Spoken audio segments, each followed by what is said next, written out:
When the dead rise and civilization crumbles, your survival plan probably doesn't include move to a lighthouse. Yet, as the world burns, there's something oddly poetic about standing alone at the edge of the sea, surrounded by crashing waves, howling wind, and a single tower of light cutting through the darkness. The ocean keeps the undead away, right? You can almost picture it. A lone survivor on a rugged island, tending a beam of light that now shines not for ships, but for hope. Or maybe for the last desperate humans trying not to become zombie sushi. The question is, does living on a lighthouse island actually make sense in a zombie apocalypse? Or are you just volunteering to starve in style? Let's find out. A lighthouse island sounds like the dream of every apocalypse romantic. Isolation? Check. One narrow bridge or boat ride between you and the land of the infected. Perfect. Thick concrete walls built to resist storms? Even better. No nosy neighbors, no traffic jams, no screaming children in the next bunker.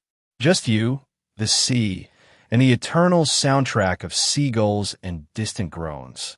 In theory, it's paradise until you realize paradise has no grocery store, no plumbing repair service, and possibly no way back once you're out of supplies.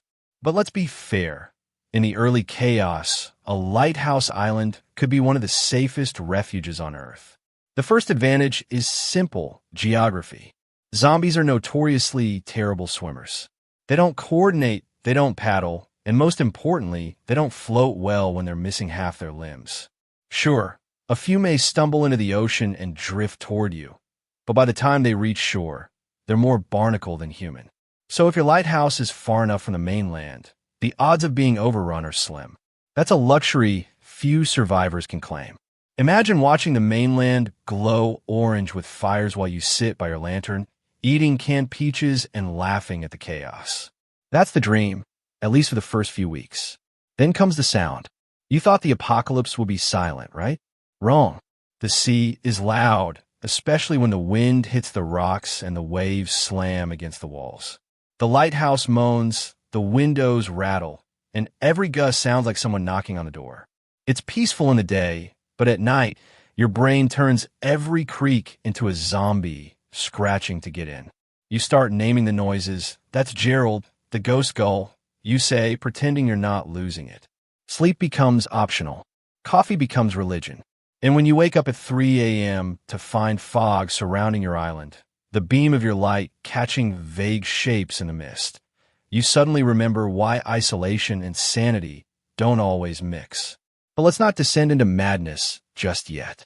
Let's talk practicality. A lighthouse island's main problem is sustainability. Most of them were never built for permanent residence. They were manned by small crews who rotated out every few weeks. That means small living quarters, limited storage, and possibly no reliable freshwater source. You'll have to check if the island has a rain collection system or a freshwater spring. If not, you're depending on whatever bottles you can carry.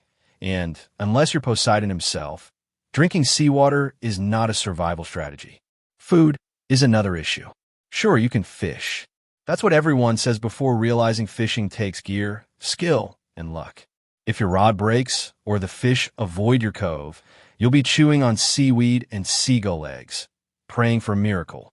Energy-wise, a lighthouse offers some hope. Many modern ones are solar-powered or still have backup generators. If you can keep those running, you've got light, maybe even some electricity. But solar panels need maintenance, and fuel runs out. You might have to choose between using power to keep your beacon lit, which is pointless now that ships are gone, or charging your radio and tools. It's a tough trade. Do you keep the light shining as a symbol of civilization, or do you shut it off and accept the darkness? Either choice feels poetic and depressing. Now, let's consider defense. The narrow geography of a lighthouse island is both a blessing and a curse. You've got a single entry point, usually a dock or a narrow path from the water. That's easy to defend. One person with a crowbar or rifle can hold it. Zombies aren't strategic.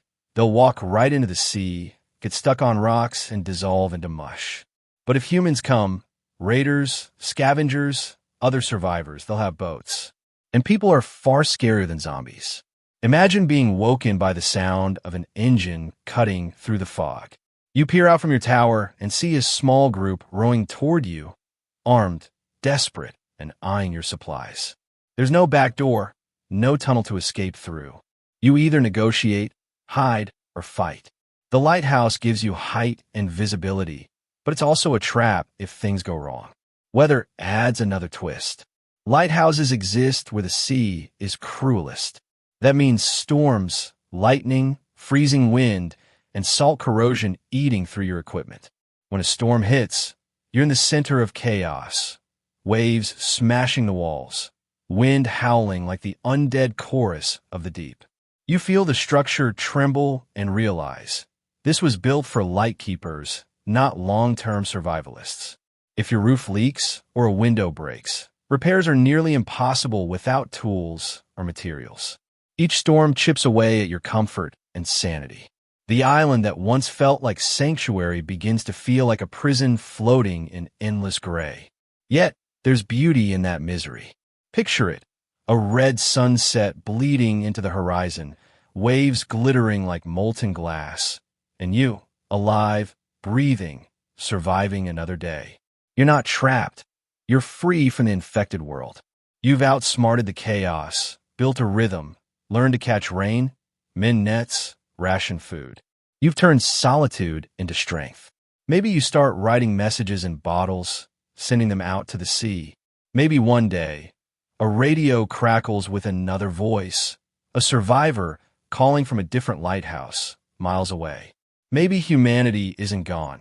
It's just scattered across the ocean, keeping tiny lights alive in the dark. There's something deeply human about that idea, the instinct to endure even in silence. Still, let's address the elephant, or rather the zombie, in the room. What happens when you die? You're alone, remember? There's no one to bury you, no one to stop you from turning. One bite, one bad fall down the stairs, one infected fish wound, and suddenly the lighthouse keeper becomes the haunted keeper. If anyone ever finds your island, they'll see the light flickering and think someone survived.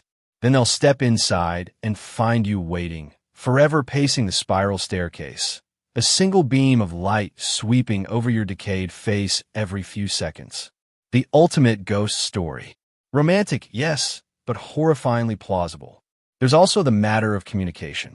You might have a radio, but range is limited. The mainland could be gone, or worse, broadcasting endless emergency loops. Without updates, you're in the dark, literally and figuratively. You don't know if the infection is spreading, mutating, or burning out. You might be the last person alive, but you'll never be sure. Days blur into weeks, and time loses meaning. The lighthouse, built to mark the passage of time for ships, becomes timeless itself, a monument to loneliness. If you're lucky and resourceful, though, you might make it work. Convert the lantern room into a greenhouse with mirrors and sunlight. Use saltwater distillation for drinking water. Harvest kelp, fish, and rain. Set traps for gulls. Use driftwood and debris to craft tools. Over time, you'd evolve into something between a hermit and a sea god, muttering to the waves and naming storms after your enemies. The apocalypse wouldn't end you. It would transform you. You'd become legend, the keeper of the last light.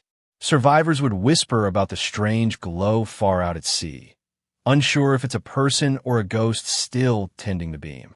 So, is surviving on a lighthouse island in a zombie apocalypse good or bad? The truth, as always, is complicated. It's brilliant if you're prepared, stocked, and slightly insane. It's suicidal if you arrive empty-handed and think the ocean will solve all your problems. The lighthouse offers security from zombies but demands a heavy price. Loneliness, hunger, exposure, and the slow erosion of your mind. Yet, for some, that trade is worth it. Better to die free, staring at the endless sea, than trapped in a city swarmed by the dead. In the end, a lighthouse island isn't just a survival plan, it's a metaphor. The last light in a dark world. A symbol of endurance, solitude, and fragile hope. If you can survive there, you've mastered more than survival. You've learned to live with the silence of the end. The waves crash, the beacon turns, and the undead moan on distant shores. You stand alone at the edge of the world, keeper of humanity's last flame, knowing that in the zombie apocalypse, isolation might be both your greatest weapon and your slowest death.